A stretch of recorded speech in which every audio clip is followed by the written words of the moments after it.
Let's just bring viewers this other piece of news this afternoon, that the last British resident held in Guantanamo Bay prison is to be released to the UK. Shaker Aamer, who was born in Saudi Arabia, has been held for 13 years without charge. So let's bring in Moazzam Begg, who's also in Guantanamo Bay and released to Britain. Moazzam, thank you for your time. What is your reaction to this news today?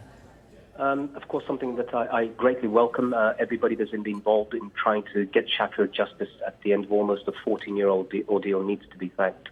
But let's remember, Shaker Aamer has been subjected to some of the worst abuses in the war on terror. He's been held without charge or trial for almost 14 years. He's been separated from his 4 children and his wife, all of whom live in Battersea in the UK. The youngest son, Faris, has never seen his father, and the other children barely remember what he even looks like. In addition to that, Shaker has witnessed the deaths of 3 inmates in Guantanamo that were allegedly suicides, but he believes otherwise. He's had his head repeatedly smashed against the wall in the presence of British intelligence agents. He's witnessed other abuses, which I think will cause some governments to shake with, I think, the thing that he'll have to say. And he's been subjected to force feedings because he's been on hunger strikes at various points during his incarceration. And that force feeding has essentially meant having tubes forced into his nose and liquid food ingested into his stomach. Moazzam, what was the latest report on his health? Well, he's got better from what I understand after having spoken to his lawyers a while back. And so he's in a better state than he was at the height of the hunger strikes. But nonetheless, there have been various abuses that they have been challenging the prisoners there.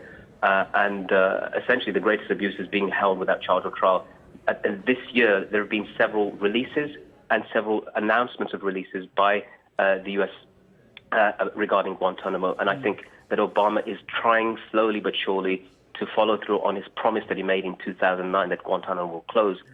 Shaker, remember, has never been tried. He's never been designated for trial by military commission. And in fact, his detention in Guantanamo has been essentially a false imprisonment.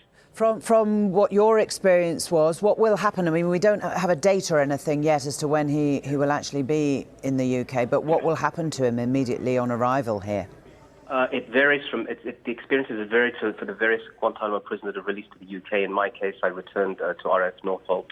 We were taken to Paddington Green Police Station, arrested briefly, and then released to the custody of our families. I think in Shaker's case, what he will need is people who understand that the process he's had has had 14 years of much of which has been in solitary confinement. So the last thing he needs is to be arrested or to be questioned or to be put through something that he's been put through numerous times, sometimes perhaps even with a gun with his head. He needs to be dealt with sympathetic for him to walk out and to walk into freedom. I think what I understand of him, he's a very strong character. He's somebody who has a great deal to contribute to himself and to his family and to his community, but it's going to take a long while, psychologically, physically, and otherwise, for him to be able to integrate, to rehabilitate with his family and beyond.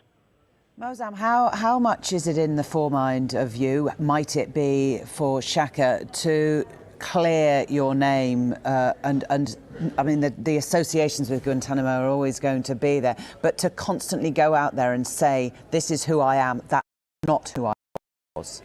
Well, Shaker already began this process from inside Guantanamo via his lawyers. He's written articles that have appeared in broadsheets in the UK.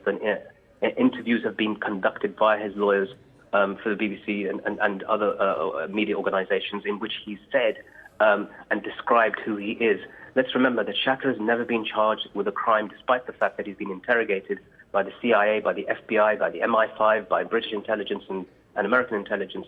So he's not the criminal. The crime has been committed against him, and that's what people need to understand.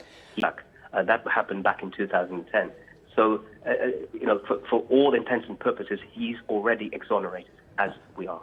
Okay, very interesting. Now, I mean, back the Bush administration and then the Obama administration said that he could be released to Saudi Arabia. In your view, in his and the various charities and organisations that have been acting for Shaker, did the British government at that stage do enough? Could they have done more?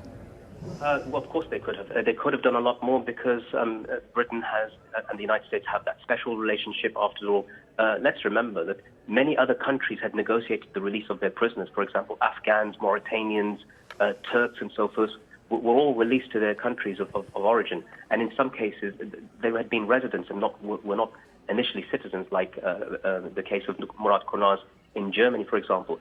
But in Shaker's case, actually, he should have been released a lot earlier.